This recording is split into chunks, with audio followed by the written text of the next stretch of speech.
Hello student, today we have learned class 9 science chapter 9 chemical formula and mole concept. तो बच्चे इस chapter में हम लोग सीखेंगे ना कि कैसे हम लोग केमिकल फार्मूला बनाते हैं और मोल कॉन्सेप्ट के बारे में सीखेंगे। देखिए बच्चे इस चैप्टर के ना टोटल 3 वीडियो आएंगे। कितने वीडियो आएंगे? 3 वीडियो आएंगे। ये ना इस चैप्टर का फर्स्ट पार्ट का है, मतलब कि ये इस चैप्टर का पहला वीडियो है। इसके बाद क्या आएगा? सेकंड वीडियो आएगा, फिर उसके बाद क्या आएगा? थर्ड वीडियो आएगा। तो बच्चे हम लोग क्या करते हैं, चैप्टर को पढ़ते हैं और समझते हैं कि चैप्टर में क्या क्या बोला जा रहा है। चलिए तो पढ़ना स्टार्ट करते हैं। तो बोलेंगे पहले कुछ ना बेसिक चीज़ें हैं, पहले आपको वो बताया जा रहा है, फिर उसके बाद बताया जाएगा आपको केमिकल फार्मूला के बारे में। या याद रखिए केमिकल फार्मूला क्या है, मेन है, और मोल कॉन्सेप्ट मेन है इसमें। तो पढ़ेंगे, समझ में आ जाएगा, बहुत ईजी तरीके से समझाऊंगा। तो बोला जा रहा है कि कंपाउंड्स आर फॉर्म्ड व्हेन 2 और मोर एलिमेंट रिएक्ट टुगेदर। तो कंपाउंड्स बनते हैं जब 2 या 2 से ज़्यादा एलिमेंट क्या करते हैं, रिएक्ट करते हैं एक दूसरे से। सर कैसे? तो आप समझिए जैसे कि ना कार्बन एक एलिमेंट है और ऑक्सीजन एक एलिमेंट है। तो जब 2 या 2 से ज़्यादा एलिमेंट रिएक्ट करते हैं ना, तो क्या फॉर्म करते हैं? कंपाउंड फॉर्म करते हैं। CO2 क्या है? कंपाउंड है। कार्बन डाइऑक्साइड क्या है? कंपाउंड है। तो यही बोला जा रहा है कि कंपाउंड्स फॉर्म्ड होते हैं व्हेन 2 और मोर एलिमेंट, जब 2 और 2 से ज़्यादा एलिमेंट क्या करते हैं, फॉर्म्ड होते हैं, रिएक्ट करते हैं टुगेदर, मतलब कि एक साथ रिएक्ट करते हैं। आगे बोला जा रहा है compounds are formed by the combination of a fixed number of atom of different element. देखिए यहाँ पर बोलने का मतलब सिर्फ इतना सही है ना कि कंपाउंड्स जो होते हैं ना वो बनते हैं combination of a fixed number of atom. मतलब कि देखिए यहाँ पर क्या है, कार्बन का एक एटम है, कुछ नहीं लिखा, मतलब एक, यहाँ पर कार्बन का एक एटम है, यहाँ पर ऑक्सीजन के 2 एटम हैं। तो यही बोला जा रहा है कि combination of fixed number of atom है, कि मतलब कि कार्बन का एक एटम और ऑक्सीजन का 2 एटम मिलेगा तो बनेगा आपका कार्बन डाइऑक्साइड। सर अगर कार्बन का एक एटम और ऑक्सीजन का भी एक एटम को मिला देंगे तो क्या बन जाएगा? बच्चे वो बन जाएगा कार्बन मोनोऑक्साइड। तो याद रखिए अगर हमको कार्बन डाइऑक्साइड बनाना है तो हमें कार्बन का एक एटम चाहिए और ऑक्सीजन का 2 एटम चाहिए, तभी बन पाएगा कार्बन डाइऑक्साइड, नहीं तो कुछ और बन जाएगा। तो बोला जा रहा है we use sugar, salt, water, baking soda etcetera in our daily life and all these are compound. ये सारे क्या है बच्चे? कंपाउंड है। शुगर एक कंपाउंड है, सॉल्ट एक कंपाउंड है, वाटर एक कंपाउंड है, बेकिंग सोडा एक कंपाउंड है। ये सारे क्या है? कंपाउंड है, जो कि बने हुए हैं bye the combination of a fixed number of atom of different element, मतलब कि डिफरेंट एलिमेंट के फिक्स नंबर ऑफ एटम के कॉम्बिनेशन से क्या बनता है? एक कंपाउंड बनता है। यहाँ पर बोला गया है now we will understand chemical formula of compound in more detail. चलिए अब हम लोग क्या करते हैं, केमिकल फार्मूला जो कंपाउंड का होता है उसको अच्छे से पढ़ने की कोशिश करते हैं। तो 9.1 है, 9.1 क्या बोला जा रहा है? 9.1 बोला जा रहा है formula of covalent compound. Covalent compound का क्या फार्मूला है? तो चलिए हम लोग इसको पढ़ते हैं और समझते हैं। तो देखिए हम लोगों ने क्या किया था, पहले चैप्टर में ना, प्रीवियस चैप्टर में, मतलब कि चैप्टर जब 8 पढ़ते थे ना, तो हम लोगों ने डिफरेंट कोवैलेंट कंपाउंड के बारे में पढ़ा था। कार्बन डाइऑक्साइड, वाटर, अमोनिया, इन सब के बारे में उन्होंने देखा था कि केमिकल कोवैलेंट कंपाउंड क्या होते हैं, उनमें बॉन्डिंग कैसे फॉर्म होता है। तो हम लोग से ना इसमें ना एक एग्जाम्पल लेते हैं कार्बन डाइऑक्साइड का। तो बोलोगे ना कि in carbon dioxide 2 electron each of carbon atom are shared equally with 2 electron of 2 oxygen atom. तो इसमें ये होता है ना कि ना, देखिए ना बताता हूँ कि होता क्या है इसमें। तो कार्बन का एटॉमिक नंबर होता है 6, तो इसका इलेक्ट्रॉनिक कन्फिग्रेशन होगा 2,4, और ऑक्सीजन का होता है एटॉमिक नंबर 8, तो इसका होगा इलेक्ट्रॉनिक कन्फिग्रेशन 2,6 होगा। तो बच्चे इसमें होता क्या है? इसमें होता ये है ना कि कार्बन बोलता है कि मेरे पास है 4 इलेक्ट्रॉन। देखिए यहाँ पर क्या है, आउटर मोशन में 4 इलेक्ट्रॉन है। तो ऑक्सीजन बोलता है कि मेरे पास है 6 इलेक्ट्रॉन, 1 2 3 4 5 6। ये भी बोलता है कि मेरे पास 1 2 3 4 5 6। तो ये लोग क्या कहते हैं, ये लोग ना बनाते हैं कोवैलेंट बॉन्ड। कैसे बनाते हैं? कार्बन बोलेगा कि मेरे को ना मेरे पास 1 2 3 4 है, मेरे को 4 इलेक्ट्रॉन और चाहिए। तो ये लोग कहते हैं शेयरिंग। तो कार्बन बोलता है कि मैं क्या करता हूँ, शेयरिंग कर लेता हूँ, ऐसे करके। तो देखिए अब देखिए कार्बन में कितने हो गए इलेक्ट्रॉन? कार्बन में हो गए 1 2 3 4 5 6 7 8 हो गए। अब ऑक्सीजन का देखिए, ऑक्सीजन में देखेंगे ना तो ऑक्सीजन ऐसा करता है, 1 2 3 4 5 6 7 8, यहाँ पर भी वैसे ही करेंगे 1 2 3 4 5 6 7 8, 7 8 हो गए। तो मतलब कि हम लोगों ने देखा ना कि ना इन लोग क्या किए हैं, इन लोग इलेक्ट्रॉन को डोनेट या लूज नहीं किए हैं, इन लोग क्या किए, शेयरिंग किए हैं। तो शेयरिंग से बना है। तो कितने कितने इलेक्ट्रॉन का शेयरिंग किए हैं, तो इन लोग शेयर किए हैं। कार्बन देखिए, कार्बन अपने 2 इलेक्ट्रॉन का शेयरिंग किया है ऑक्सीजन के 2 इलेक्ट्रॉन के साथ। तो यहाँ पर वही लिखा गया है 2 electron of each carbon atom का 2 इलेक्ट्रॉन का कार्बन का शेयरिंग किया है, शेयर किया है equally with 2 electron of 2 oxygen से। देखिए ऑक्सीजन का 2 इलेक्ट्रॉन इस कार्बन के 2 इलेक्ट्रॉन के साथ, और ऑक्सीजन का ये 2 इलेक्ट्रॉन इस कार्बन के 2 इलेक्ट्रॉन का क्या है, शेयरिंग किया है। तो इस तरीके से फॉर्म हुआ है covalent compound in carbon dioxide. तो अब इसमें हो क्या रहा है, इसमें बोल क्या रहा है, इसमें बोल ये रहा है कि suppose we add another oxygen atom to a molecule of carbon dioxide. क्या हम लोग ऐसा कर सकते हैं कि कार्बन डाइऑक्साइड में एक और ऑक्सीजन मॉलिक्यूल को ऐड कर ले, मतलब कि क्या हम लोग कार्बन, जैसे कि यहाँ पर बोला है कि कार्बन में अगर 3 ऑक्सीजन एटम आ जाएंगे तो क्या होगा, वैसे ही तो क्या क्या पॉसिबिलिटीज़ है वो बोला जा रहा है। then additional atom will share its electron with which of atom molecule, मतलब कि किस तरीके का पॉसिबिलिटीज़ होगा वो हमको देखने के लिए बोल रहा है। तो देखिए इसमें बोल रहा है ना कि पॉसिबिलिटीज़ क्या क्या होगी। तो आप सिंपल सा बोलिए, इसको पढ़िए ही मत, बोलिएगा कि कार्बन डाइऑक्साइड में अगर एक और ऑक्सीजन आएगा ना तो CO3 कभी भी कोवैलेंट बॉन्ड फॉर्म करेगा ही नहीं। तो सिंपल सा बोलेगा कि आप डायरेक्ट इस पार्ट को स्किप करके आगे बढ़ सकते हैं अदरवाइज, लेकिन मैं समझाऊंगा ना कि कैसे CO3 फॉर्म नहीं होगा, कैसे CO3 में कोवैलेंट बॉन्ड नहीं बनेगा, मैं सब समझाऊंगा। जिसको नहीं समझना है, मतलब कि जो ये वैसे इंपॉर्टेंट है नहीं, लेकिन समझने के लिए कि आप समझ सकते हो कि ये ऐसा क्यों होता है कि CO3 फॉर्म नहीं होता है, समझने के लिए बता रहा हूँ, समझ सकते हैं। अदरवाइज आप वीडियो को स्किप भी कर सकते हैं, थोड़ा सा स्किप करके आप आगे बढ़ सकते हैं। तो देखिए इसमें बोला क्या जा रहा है, इसमें बोला जा रहा है first it can share its electron with the carbon atom and second it can share its electron with one of the oxygen atom. मतलब इसमें बोला जा रहा है ना कि ये क्या कर सकता है, या तो अपने इलेक्ट्रॉन को ये शेयर कर सकता है कार्बन एटम के साथ, या फिर ये शेयर कर सकता है अपने इलेक्ट्रॉन को ऑक्सीजन एटम के साथ। सर इन्हीं दोनों के साथ क्यों, क्योंकि बच्चे यहाँ पर वही तो है, यहाँ पर कार्बन है और ऑक्सीजन है, तो इन्हीं दोनों के साथ शेयर करेगा। मतलब कि यहाँ पर पहले से ही CO2 थे, तो अब जो नया ऑक्सीजन एटम आ रहा है वो या तो कार्बन के एटम से इलेक्ट्रॉन के साथ शेयरिंग करेगा, या तो ऑक्सीजन के इलेक्ट्रॉन के साथ क्या करेगा, वो शेयरिंग करेगा। The additional oxygen atom cannot share its electron with the carbon atom। तो जो एडिशनल ऑक्सीजन एटम आ रहा है ना वो कार्बन एटम के इलेक्ट्रॉन के साथ वो शेयरिंग नहीं करेगा, because all the electron on the carbon atom are already being shared with 2 oxygen atom.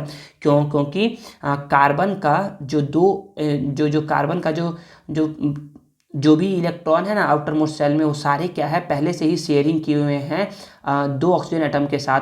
तो इसका कोई इलेक्ट्रॉन खाली है ही नहीं जो शेयरिंग करने के लिए इसको बुलाएगा ऑक्सीजन को, ठीक है ना। तो यही इसमें बोला जा रहा है already being shared with 2 oxygen atom and it has already attend inert gas का कन्फिग्रेशन। और ये क्या कर लिया है, पहले से ही ये इनर्ट गैस कन्फिग्रेशन को ये अटेंड कर लिया है। तो देखिए, तो यहाँ पर हो गए दो मतलब यहाँ पर 1 2 3 4 5 6 7 8, तो ये 2 तो खाली हो गए। कार्बन का यहाँ पर कोई इलेक्ट्रॉन है ही नहीं जो इसके साथ शेयरिंग करे। तो यहाँ पर वही बताया जा रहा है कि कार्बन पहले ही अपना इनर्ट गैस कन्फिग्रेशन अटेन कर लिया है, इसलिए इसका एक खाली रह गया। अब तो हम लोग देख लिए पहला कि कार्बन तो इसके साथ शेयरिंग नहीं कर सकता। अब देखते हैं हम लोग इलेक्ट्रॉन ऑक्सीजन के साथ। तो if we consider sharing of additional electron, तो जो अब ऑक्सीजन आ रहा है, जो नया ऑक्सीजन ऐड हो रहा है with the oxygen atom of carbon dioxide के ऑक्सीजन के साथ, then too it not possible, तो ये भी क्या करेगा, इसके साथ शेयरिंग नहीं करेगा, because then the number of electron on the new oxygen atom will become 8। तो जो देखिए ना ऐसा ऐसा होगा ना कि ना इसका जब देखेंगे ना तो ना जो नया ऑक्सीजन एटम आया है ना तो उसका देखिएगा 1 2 3 4 5 6 7 8 7 8 हो गए। लेकिन जो फर्स्ट ऑक्सीजन एटम था but on the first oxygen atom will become 10। देखिए अब क्या हो जाएगा इसका बस देखिए आप इसको देखिए, बस इसके अंदर को आप देखिए, इसके अंदर का देखिए आप, तो आप देखेंगे ना कि हाँ 1 2 3 4 5 6 7 8 9 10। अरे ये तो 10 हो गया।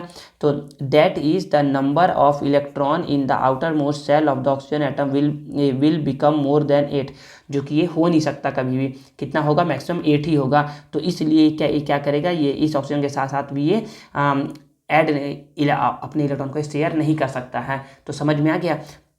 तो जो एक्स्ट्रा ऑक्सीजन आ रहा है, एक्स्ट्रा ऑक्सीजन वो ना तो कार्बन के साथ इलेक्ट्रॉन को शेयरिंग कर सकता है और ना ही ऑक्सीजन के साथ क्या क्या कर सकता है, वो इलेक्ट्रॉन को शेयर कर सकता है। कार्बन के साथ नहीं करेगा क्योंकि कार्बन पहले से ही अपने एक्स्ट्रा मतलब कि जो भी अपना इलेक्ट्रॉन था, फ्री इलेक्ट्रॉन था, उसको ये ऑक्सीजन के इलेक्ट्रॉन के साथ क्या करा है, शेयरिंग कर लिया है और इनर्ट गैस कन्फिगरेशन को अटेन कर लिया है। और ऑक्सीजन की ये खाली है, इलेक्ट्रॉन तो एक खाली है, माना कि खाली है ये, लेकिन अगर ये क्या करेगा जो एडिशनल ऑक्सीजन एटम आ रहा है उसके साथ अगर ये ऐड करेगा तो इसके आउटर मोस्ट सेल में हो जाएंगे 10 इलेक्ट्रॉन, जो कि पॉसिबल नहीं है। ठीक है ना, क्योंकि मैक्सिमम कितने रह सकते हैं, 8 रह सकते हैं। इसलिए ये जो नया ऑक्सीजन एटम आया वो किसी के साथ भी ऐड नहीं होगा। चलिए अब आगे पढ़ते हैं और समझते हैं क्या बोला जा रहा है आगे।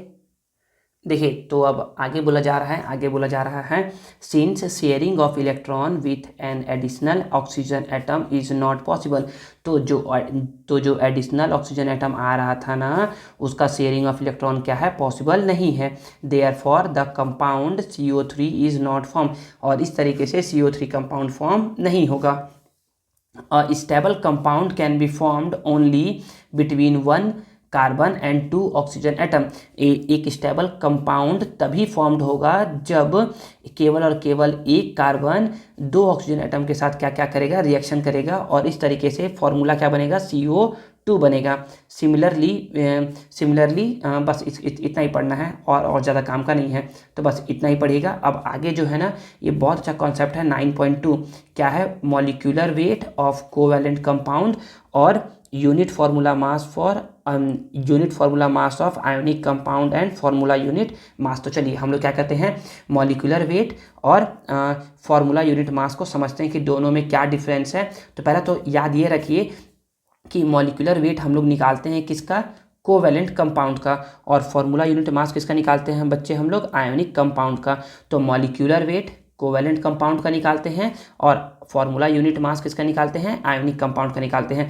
समझते हैं कि मॉलिक्यूलर वेट और फार्मूला यूनिट मास में क्या डिफरेंस है। हमको तो पता है ना कि कोवैलेंट कंपाउंड क्या होते हैं, तो ऐसे कंपाउंड जो कि फॉर्म्ड होते हैं शेयरिंग ऑफ इलेक्ट्रॉन से, कि मतलब कि जब डिफरेंट एलिमेंट या फिर सिमिलर एलिमेंट क्या करते हैं, इलेक्ट्रॉन का शेयरिंग करते हैं, तो तब जो कंपाउंड फॉर्म होता है उसको बोलते हैं कोवैलेंट कंपाउंड। और आयोनिक कंपाउंड क्या होते हैं, व्हेन इलेक्ट्रॉन आर लूजेस और एक्सेप्ट, मतलब कि जब इलेक्ट्रॉन का क्या होता है, ट्रांसफर होता है, when transfer of electron takes place and between those elements exchange and between those element transfer of electron takes place then ionic compounds form. तब क्या होता है, आयोनिक कंपाउंड फॉर्म होता है। तो चलिए हम सीखते हैं कि मॉलिक्यूलर वेट और फार्मूला यूनिट मास क्या है। बच्चे याद रखिएगा, दोनों एक ही चीज़ को बताते हैं। समझते हैं पहले, चलिए तो समझते हैं दोनों को अच्छे से। देखिए हम लोग पढ़ते हैं molecular wait and formula unit mass. तो ना बुक को पढ़ने से अच्छा है कि मैंने ना आप लोग के लिए इतना छोटे से में बता दिया है कि फार्मूला यूनिट मास और मॉलिक्यूलर वेट है क्या। तो देखिए समझते हैं दोनों को। दोनों सेम चीज़ है, दोनों आपको सेम चीज़ के बारे में बताते हैं, लेकिन दोनों का नाम अलग अलग है। तो समझते हैं कि क्या है। तो देखिए मॉलिक्यूलर वेट क्या होता है, तो बोलोगे actual number of atom present in a molecule.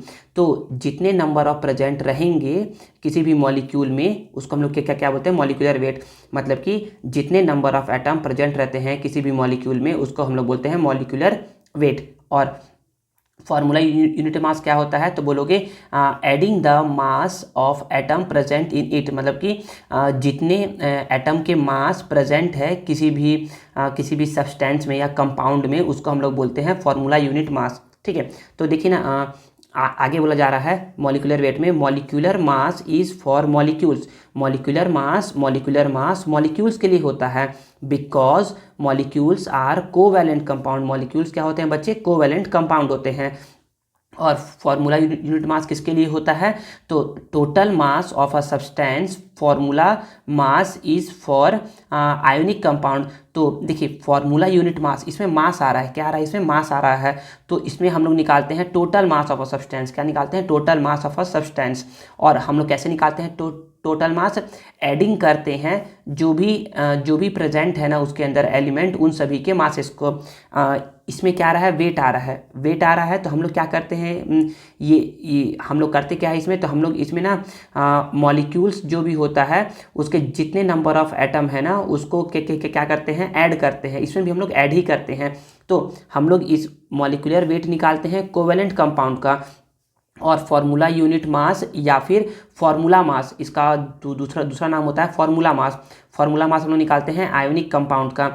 आगे बोला जा रहा है for covalent compound. Covalent compound कौन कौन से होते हैं? Carbon dioxide, nitrogen etcetera. Compounds that contain only non metal, मतलब कि जिस कंपाउंड में केवल और केवल नॉन मेटल रहेंगे, केवल नॉन मेटल रहेंगे, हम लोग उसका क्या निकालेंगे? मॉलिक्यूलर वेट निकालेंगे। क्या निकालेंगे? मॉलिक्यूलर वेट निकालेंगे। मतलब कि मॉलिक्यूलर वेट हम लोग कोवेलेंट कंपाउंड का निकालते हैं। कोवेलेंट कंपाउंड में केवल और केवल क्या रहता है? ओनली रहता है नॉन मेटल।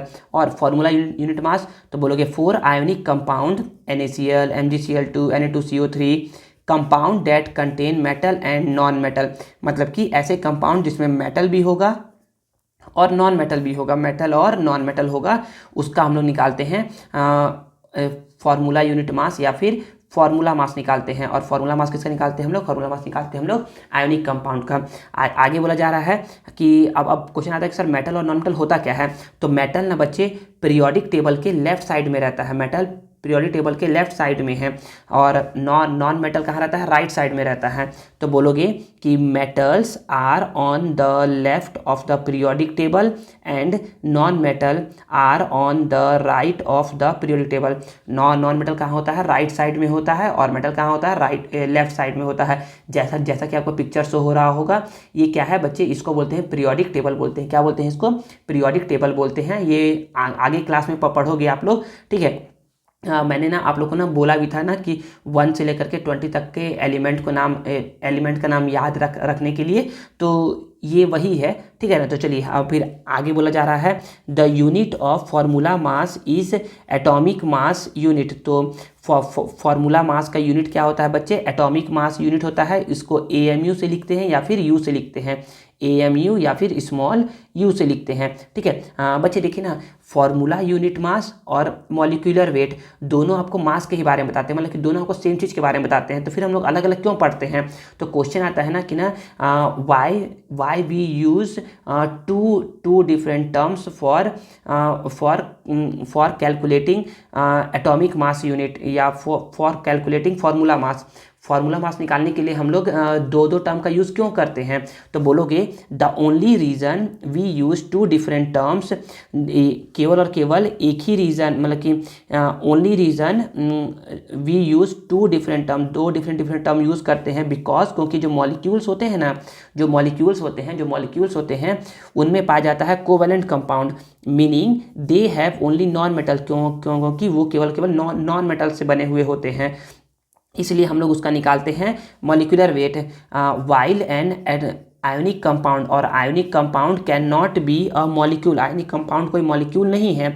आयोनिक कंपाउंड क्या होता है? एक कंपाउंड होता है, and therefore it would not take sense to find the molecular mass, इसलिए हम लोग आयोनिक कंपाउंड का मॉलिक्यूलर मास नहीं निकालते हैं, क्योंकि वो मॉलिक्यूल तो है ही नहीं। मॉलिक्यूलर वेट किसका निकालते हैं? कोवेलेंट कंपाउंड का निकालते हैं, क्योंकि वो मॉलिक्यूल है, ठीक है ना। लेकिन और आयोनिक कंपाउंड हम लोग आयोनिक कंपाउंड का हम लोग मॉलिक्यूलर मास नहीं निकालते हैं, क्योंकि आयोनिक कंपाउंड कोई मॉलिक्यूल होता ही नहीं है। Molecular mass for an ionic compound, so we just call it formula mass. तो हम लोग इसका क्या निकालते हैं? बस फार्मूला मास निकालते हैं। क्या निकालते हैं? बस फार्मूला मास निकालते हैं, या फिर बोल सकते हो हम लोग इसका फार्मूला यूनिट मास निकालते हैं when we are talking about ionic compound.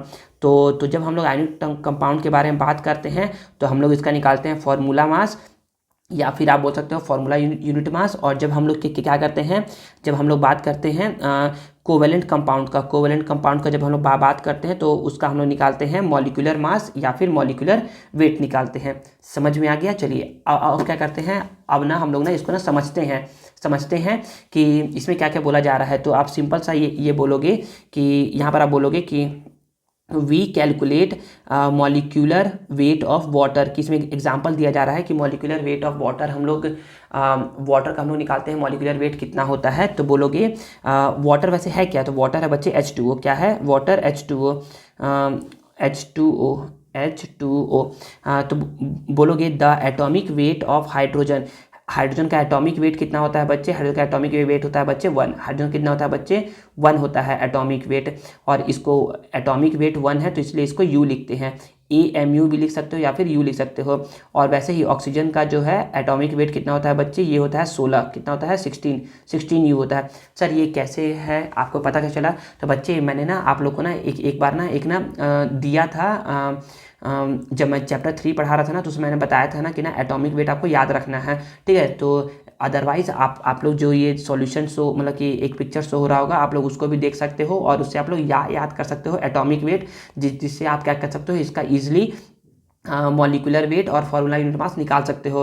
Different element का क्या क्या मास होता है उसको आप इजीली कैलकुलेट कर सकते हो और याद कर सकते हो। तो आप अगर आप याद कर लोगे तो आपको पता चलेगा कि हाइड्रोजन का एटॉमिक वेट होता है बच्चे 1U और ऑक्सीजन का एटॉमिक वेट होता है बच्चे 16U। तो देखिए यहाँ पर H2 है तो इसको ऐसे करके लिखेंगे 2, यहाँ पर 2 है तो इसलिए इसको 2 मल्टीप्लाई H का 1 है, प्लस यहाँ पर O कितना है? 1 है और O का कितना होता है? 16 होता है, 16 होता है। तो 2 1 जा 2 और 16 1 जा 16, तो 16 + 2 होता है 18U। ठीक है, समझ में आ गया? तो यही है बच्चे, and oxygen is 16U, therefore molecular weight of water is 16, मतलब कि इसको सॉल्व करके निकाला गया है 18U निकाला गया है। ठीक है बच्चे, तो याद रखना मॉलिक्यूलर वेट केवल और केवल कोवेलेंट कंपाउंड का निकलता है। किसका निकलता है? केवल केवल कोवेलेंट कंपाउंड का निकलता है। और कोवेलेंट कंपाउंड क्या है बच्चे?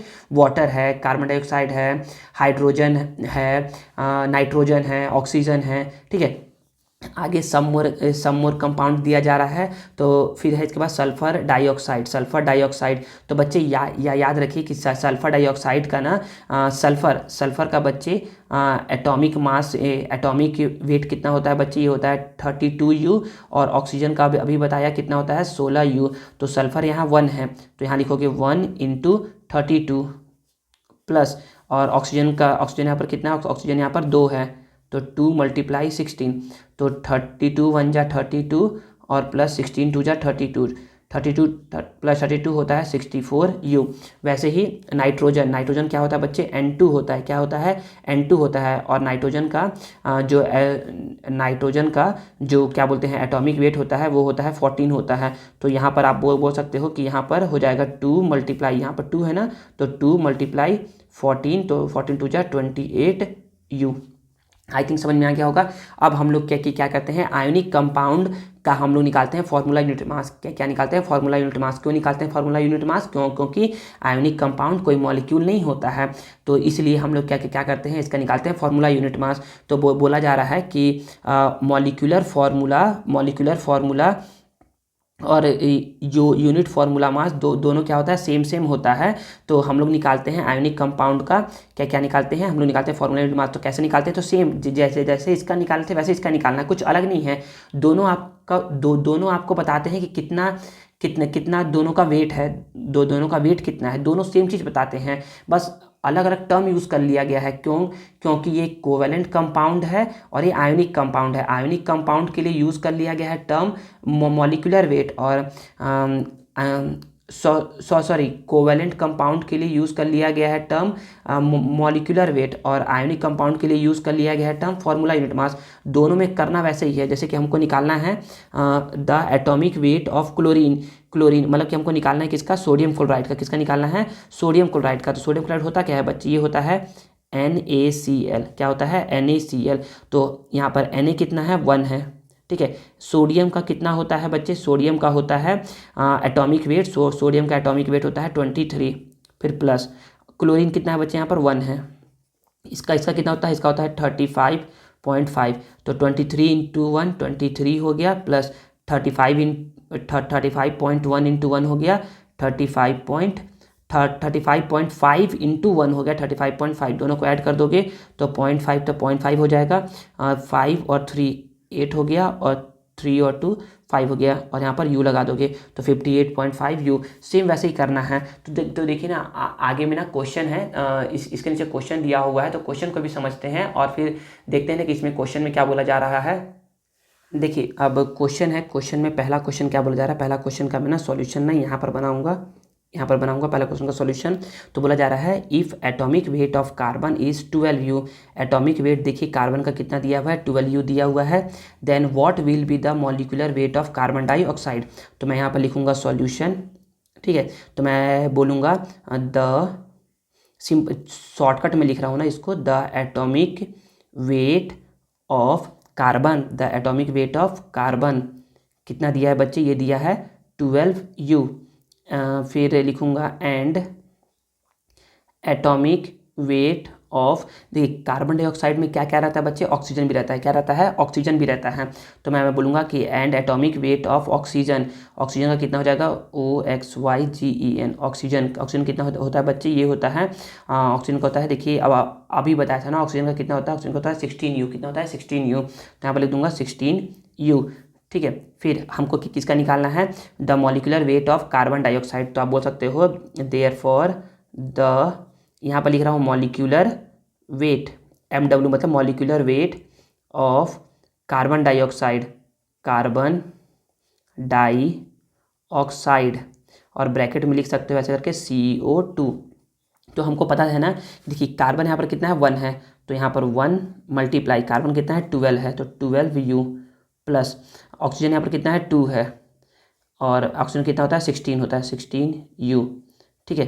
तो आप बोल सकते हो 1 इंटू 12 हो गया 12 यू, प्लस 16 हो गया 32 यू। तो 2 और 2 4, और 3 और 1 4, 44 यू क्या हो गया, इसका आंसर हो गया। आई थिंक समझ में आ गया होगा। सेम वैसे क्वेश्चन नंबर 2 है, if the atomic weight of nitrogen is 14 u, then what will be the weight of ammonia. तो देखिए ना, मैं इसका ना डायरेक्ट बना दे रहा हूँ अब, तो चलिए मैं लिख देता हूँ, ये यहाँ पर लिख देता हूँ, नीचे में यहाँ पर बना दे रहा हूँ ना, ऐसे बना दे रहा हूँ।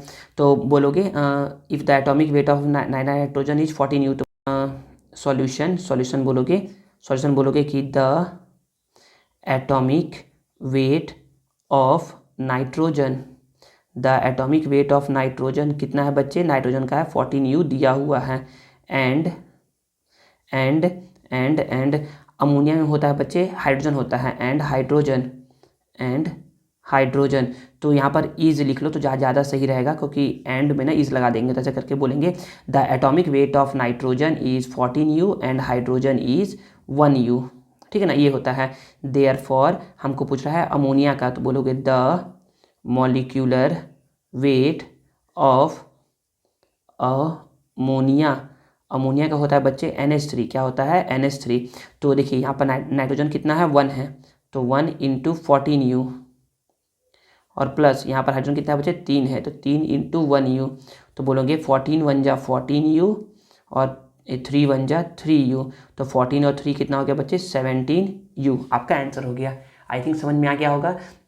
चलिए अब क्वेश्चन नंबर 3 है, क्वेश्चन नंबर 3 को समझते हैं। क्वेश्चन नंबर 3 क्या बोला जा रहा है, calculate the molecular weight of hydrogen. Hydrogen का मॉलिक्यूलर वेट कहाँ है, तो मैं ना यहाँ पर बता रहा हूँ हाइड्रोजन का, ठीक है, यहाँ पर बता रहा हूँ। तो बोलोगे सॉल्यूशन, तो बोलोगे द एटॉमिक वेट ऑफ, यहाँ W है ना, the atomic weight of hydrogen, तो हाइड्रोजन, तो हाइड्रोजन का एटॉमिक वेट कितना होता है बच्चे 1 यू होता है। Therefore the molecular weight of hydrogen, molecular weight H2 से लिखेंगे, तो यहाँ पर बोलोगे यहाँ पर हाइड्रोजन कितना बच्चे 2 है, तो 2 इंटू इसका वेट कितना है बच्चे 1 यू है, तो 2 1 जा 2U आपका आंसर हो जाएगा। आई थिंक समझ में आ गया होगा आपको कि कैसे कैसे बताया गया है। हाँ बच्चे, बहुत आसान है ना। अगर आपको समझ में नहीं आया है ना तो ना एक बार फिर से देखिए, इसको समझ में आ जाएगा, बहुत आसान है। अब क्वेश्चन नंबर 4 क्या है, कैलकुलेट द फॉर्मूला यूनिट मास। बच्चे फॉर्मूला यूनिट मास बोले चाहे मॉलिकुलर वेट बोले, निकालना वैसे ही है of the following ionic compound. चलिए मैं ना इसका यहाँ पर बता रहा हूँ, चलिए एक एक करके बताता हूँ मैं। देखिए अब पहला प्रश्न क्या बोला जा रहा है, पहला प्रश्न बोला जा रहा है कि इसका निकालना है फॉर्मूला यूनिट मास। तो सेम वैसे ही लिखेंगे, जैसा इसको लिख रहे हैं ना वैसा ही लिखेंगे। तो लिखेंगे सॉल्यूशन, ठीक है। तो सॉल्यूशन में पहले हम लोग बोलेंगे the atomic weight of sodium, the atomic weight of sodium. Sodium का एटॉमिक वेट कितना होता है बच्चे, तो सोडियम का एटॉमिक वेट होता है 23। कितना होता है 23, तो बोल दोगे कि 23U।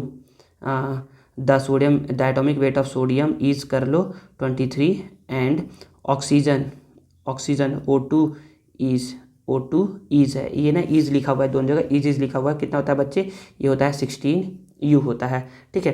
तो देयरफॉर फॉर्मूला यूनिट मास, तो बोलोगे the formula unit mass of Na2O is equal to, तो क्या हो जाएगा बच्चे, देखिए यहाँ पर 2 सोडियम है तो 2 × 23 प्लस यहाँ पर 1 ऑक्सीजन है तो 1 × 16, 23 2 जा 46 होता है, 16 1 जा 16 होता है, 6 + 6 12 कैरी 1 और 4 5 और 1 कितना जाएगा 6 हो जाएगा, तो 62U आपका क्या आ जाएगा, आंसर आ जाएगा, ठीक है। सेकेंड आते हैं MgCl2। सेकेंड है MgCl2। तो बच्चे देखिए ना, अब मैं ना लिख नहीं रहा हूँ, बस मैं सिंपल सा लिख दे रहा हूँ। Mg का कितना होता है बच्चे, लिखोगे the atomic mass of magnesium कितना होता है बच्चे, तो 12 × 24 कितना होता है 24 होता है, 24U and chlorine Cl chlorine का होता है Cl2, क्लोरीन का होता है बच्चे, क्लोरीन का आप बोलोगे 35.5 होता है, ठीक है। तो इसके लिए निकाल रहा हूँ, तो बोलोगे कि MgCl2 के लिए बोलोगे बच्चे कि ऐसे करके लिखोगे ना, therefore the formula unit mass of MgCl2 is equal to, Mg देखिए 1 है, Mg 1 है, इसका कितना है 24U, ठीक है। और प्लस क्लोरीन कितना है 2 है, मल्टीप्लाई 35.5U है, ठीक है। तो 24 1 जा 24 हो गया, और देखिए 35 2 जा 70 होता है, और 0.5 × 2 होता है 1, तो 70 + 1 हो गया 71। तो ये इसको ऐड कर दोगे तो ये हो जाएगा 4 और 1 5 और 7 और 2 9, 95U आपका आंसर हो जाएगा। थर्ड है CaCl2। तो कैल्शियम बच्चे, कैल्शियम का जो होता है ना, कैल्शियम का 40 होता है, कितना होता है 40 होता है, तो इसको बोल दोगे 40U एंड क्लोरीन का अभी लिखा हूँ ना, क्लोरीन का देखो यहाँ पर लिखा हूँ, क्लोरीन का होता है बच्चे, क्लोरीन का होता है 35.5U होता है, ठीक है। तो हमको निकालना है CaCl2, तो बोलोगे कि CaCl2, ठीक है। तो Ca कितना है बच्चे 1 है, इसका होता है 40U, तो 40U प्लस क्लोरीन 2 है, इसका कितना आता है बच्चे 35.5, ठीक है। 40U, तो यहाँ पर U लिखो तो यहाँ पर भी U लिख लो, नहीं लिखोगे U तो भी चलेगा, लेकिन लास्ट में लिखना जरूरी है। 40 1 जा 40 प्लस 35 × 2, देखिए ना इन दोनों में कितने आता है 71 आता है, 71 लिख देंगे, ठीक है। दोनों को ऐड कर लो तो 1 और 7 और 4 11 111U आ गया, ठीक है। क्वेश्चन फोर्थ है CaO कैल्शियम ऑक्साइड। तो कैल्शियम का बच्चे अभी बताया 40U होता है, एंड ऑक्सीजन का बच्चे कितना होता है 16U होता है। तो हमको निकालना है CaO का, तो बोलूँगा CaO कितना जाएगा, कैल्शियम देखो 1 है तो 1 × 40U प्लस 6, ऑक्सीजन देखो 1 है तो 1 × 16U, तो 40 × 1 होता है बच्चे 40U और 16 × 1 होता है बच्चे 16U। तो 0 और 6 हो गया, 4 और 1 5 56U आपका क्या आ जाएगा बच्चे, आंसर आ जाएगा, ठीक है। तो आई थिंक आपको समझ में आ गया होगा ये। चलिए अब जो लास्ट टॉपिक बचा हुआ है पॉलीएटॉमिक आयन, उसको पढ़ के वीडियो को ओवर करते हैं, समझते हैं कि पॉलीएटॉमिक आयन क्या होता है। देखिए बच्चे अब क्या है, अब है 9.3 पॉली एटॉमिक आयन। देखिए नाम में छुपा हुआ है, नाम में क्या छुपा हुआ है, नाम में छुपा है पॉली। पॉली मतलब होता है मैनी, पॉली मतलब मैनी। एटॉमिक मतलब कि इसमें बहुत सारे एटम होंगे, ठीक है ना, एटम्स होंगे। पॉली एटम आयंस, और इनके ऊपर क्या होगा, आयंस होगा। आयंस कब होते हैं, या तो कोई इलेक्ट्रॉन को डोनेट करता है या तो कोई इलेक्ट्रॉन को एक्सेप्ट करता है, तब क्या होता है, इलेक्ट्रॉन को डोनेट करने से या एक्सेप्ट करने पे उन पे चार्ज आता है, या तो नेगेटिव आएगा या तो पॉजिटिव आएगा। तब नेगेटिव चार्ज आया तो उसको बोलते हैं एनायन, और पॉजिटिव चार्ज आता है तो उसको बोलते हैं कैटायन। तो जब उसके ऊपर कोई चार्ज लगेगा तो उसको हम बोलते हैं पॉलीएटॉमिक आयन। तो समझते हैं, तो बोला जा रहा है the solution of ionic compound in water conduct electricity, मतलब कि आयोनिक कंपाउंड हो गया NaCl, इसको हम लोग अगर वाटर में डिजॉल्व करेंगे तो ये क्या होगा, ये होगा Na+ और Cl- आयन में ब्रेक होगा ये, ठीक है। तो अब और जब ये ब्रेक हो जाएगा तो मतलब कि ये क्या है, आयंस है, क्या है ये, आयंस है। और अगर आयंस में कोई चीज़ ब्रेक हो गया है, आयंस में कोई चीज़ ब्रेक हो गया है, इट मीन्स वो क्या करेगा, इलेक्ट्रिसिटी को कंडक्ट करेगा, ठीक है ना। अगर आयंस है तो इलेक्ट्रिसिटी कंडक्ट होगा, अगर आयंस नहीं है तो इलेक्ट्रिसिटी कंडक्ट नहीं होगा, ठीक है। तो यहाँ पर ये बताया गया है। तो फिर बोला जा रहा है कि the solution of ionic compound in water conduct electricity, it ionize to give sodium ions. तो ये जब आयोनाइज होता है तो ये क्या देता है, सोडियम आयन देता है, एंड क्लोराइड आयन देता है, ठीक है। सॉल्यूशन ऑफ सोडियम नाइट्रेट, अब दूसरा बताया जा रहा है, सोडियम नाइट्रेट बताया जा रहा है, Na2CO3, कहाँ लिख दूँ, यहाँ पर लिखता हूँ ना, Na2CO3, सोडियम, सॉरी ये मैं लिख दिया, सोडियम कार्बोनेट लिख दिया गलती से। तो बच्चे सोडियम नाइट्रेट होता है NaNO3, क्या होता है, NaNO3। तो जब आप इसको वाटर में क्या करोगे, डिजॉल्व करोगे ना, तो ये Na+ आयन और NO3 माइनस आयन में क्या हो जाएगा, ये ब्रेक हो जाएगा, मतलब कि आयोनाइज हो जाएगा। तो वह वैसे ही बोला जा रहा है, और solution of sodium nitrate in water, it to conduct electricity, ये भी क्या करता है, इलेक्ट्रिसिटी कंडक्ट करता है, क्योंकि इसमें भी क्या होते हैं, फ्री आयंस हो जाते हैं, ठीक है। तो फिर वो बोल सकते हो, on the basis we can say that sodium nitrate is an ionic compound. तो क्या है, हम लोग बोल सकते हैं ना कि ना, जब कोई क्या करता है, इलेक्ट्रिसिटी कंडक्ट करता है, इट मीन्स वो क्या है, आयोनिक कंपाउंड है।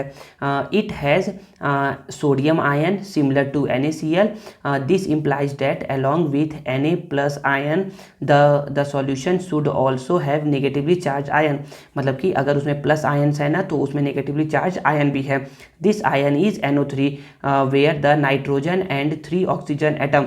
तो इसमें बोला जा रहा है ना कि ना, NaCl का जब आयोनाइजेशन हो रहा था ना, तो उसमें केवल और केवल एक एक एटम आ रहे थे। Na+ केवल एक प्लस आ रहा था, Cl- केवल एक माइनस आ रहा था।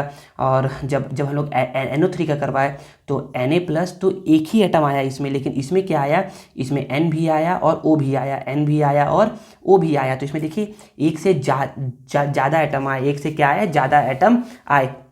तो बोलोगे कि this ion is NO3 where the nitrogen and 3 oxygen atom have some negative charge, मतलब कि दोनों के ऊपर क्या है, दोनों को मिला करके केवल और केवल एक नेगेटिव चार्ज आ रहा है। सच ग्रुप और cluster of atom that carry fix charge are known as polyatomic ions. तो पॉलीएटॉमिक आयंस का डेफिनेशन हो जाएगा, क्या हो जाएगा, ग्रुप्स और क्लस्टर ऑफ एटम, ग्रुप्स और cluster of atom that carry a fix charge are known as polyatomic ion. तो पॉलीएटॉमिक आयन देखिए ना, तो यहाँ पर ना सोडियम नाइट्रेट, इसका दिखाया गया है कि Na+ होता है प्लस NO3- होता है, ठीक है। देखिए तो इसमें अब आगे बोला जा रहा है कि कुछ ऐसे और आयोनिक कंपाउंड है जिसको वाटर में क्या करने पर, डिजॉल्व करने पर वो देते हैं पॉजिटिव और नेगेटिव चार्ज आयन। तो देखिए यहाँ से ना दो क्वेश्चन बनता है, क्वेश्चन आ सकता है ना कि ना, name some ionic compound which are dissolve in water, मतलब कि ऐसे आयोनिक कंपाउंड का नाम बताइए, कुछ ऐसे आयोनिक कंपाउंड का नाम बताइए जो कि वाटर में डिजॉल्व हो जाते हैं। तो आप बोलोगे ammonium chloride, sodium sulphate, calcium hydroxide, sodium carbonate. तो बच्चे देखो ना, तो ये भी क्या है बच्चे, ये भी है पॉलीएटॉमिक आयंस है, क्योंकि देखो जब इसको हम डिजॉल्व कर रहे हैं ना, तो यहाँ पर क्या आ रहा है, NH4+ आ रहा है और एक क्या आ रहा है, क्लोरीन- आ रहा है, ठीक है। सोडियम सल्फेट को जब क्या करोगे तो सोडियम पे प्लस चार्ज, सल्फेट पे double minus charge, double minus, ठीक है। कैल्शियम पे डबल प्लस और हाइड्रोक्साइड OH को बोलते हैं हाइड्रोक्साइड पे सिंगल माइनस, सोडियम पे प्लस सिंगल प्लस, और यहाँ पर कार्बोनेट CO3 पे डबल माइनस होता है। तो ठीक है, तो यहाँ पर बोला जा रहा है ना कि ये सारे क्या है बच्चे, ये सारे एग्जाम्पल है किसके, पॉलीएटॉमिक आयंस के। ये सारे किसके एग्जाम्पल है, पॉलीएटॉमिक आयंस के है एग्जाम्पल। ठीक है, समझ में आ गया।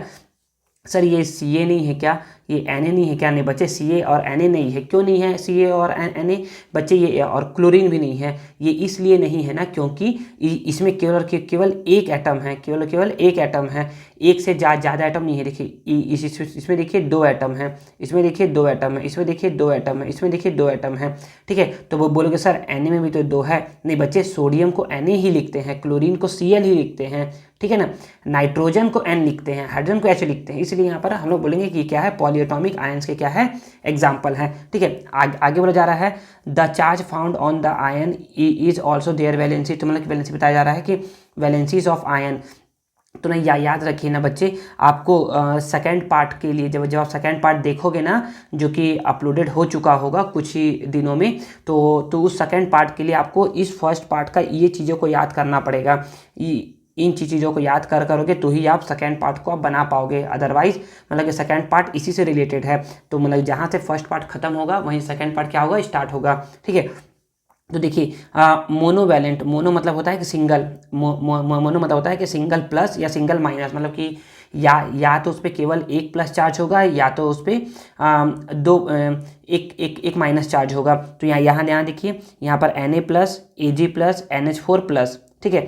और यहाँ पर माइनस में क्या है, ब्रोमाइड, आयोडाइड, हाइड्रोजन कार्बोनेट, और यहाँ पर हाइड्रोक्साइड। देखिए एक प्लस है, यहाँ पर सब में प्लस है, और यहाँ पर क्या है, सब में एक माइनस है। ठीक है, अब डाई वैलेंट में क्या बोला जा रहा है, डाई मतलब होता है 2। देखिए मोनो मतलब होता है 1, मोनो मतलब क्या होता है, हमेशा 1 होता है। डाई मतलब होता है 2, डाई मतलब क्या होता है बच्चे, 2। तो यहाँ पर या तो डबल प्लस होगा या तो डबल माइनस होगा। देखिए तो copper double plus, zinc double plus, iron या Fe double plus, Mg double plus, sulphide double minus, और कार्बोनेट डबल माइनस होता है। और वैसे ही पॉली मतलब होता है बच्चे कि ना 2 से ज़्यादा 3 होते हैं, तो यही पॉली है। एल्युमिनियम ट्रिपल प्लस, और ये है फॉस्फेट ट्रिपल माइनस। ठीक है, तो बच्चे देखिए ना, आपको ना कुछ और ऐसा ही पिक्चर शो हो रहा होगा जिसमें आप क्या क्या कर सकते हो, उन सभी का भी याद कर सकते हो। तो बच्चे याद रखिए, मैं आपको बोल रहा हूँ ना, याद करना है, इसका मतलब याद करना है। और देखिए ना बच्चे, याद कैसे करोगे, याद करिएगा, पहले इसको याद करिएगा, पहले मोनोवैलेंट को याद करिएगा। मोनोवैलेंट जब याद हो जाएगा तब याद करिएगा डाईवैलेंट। क्या याद करिएगा, डाईवैलेंट। और डाईवैलेंट के बाद क्या याद करिएगा, पॉलीवैलेंट याद करेगा। और फिर इसके बाद आप देखिएगा पार्ट 2। तो यही पार्ट 1 बस यहीं तक है। आई थिंक मुझे लगता है ना कि आप लोगों को मेरा मेहनत और ये वीडियो ज़रूर पसंद आया होगा। अगर मेरा मेहनत और ये वीडियो पसंद आता है ना, तो प्लीज़ वीडियो को लाइक करिए, कमेंट करिए, और इसे अपने दोस्तों के साथ ज़रूर से ज़रूर शेयर करिए, और चैनल को सब्सक्राइब करना मत भूलिएगा। मिलते हैं नेक्स्ट वीडियो में। Thank you.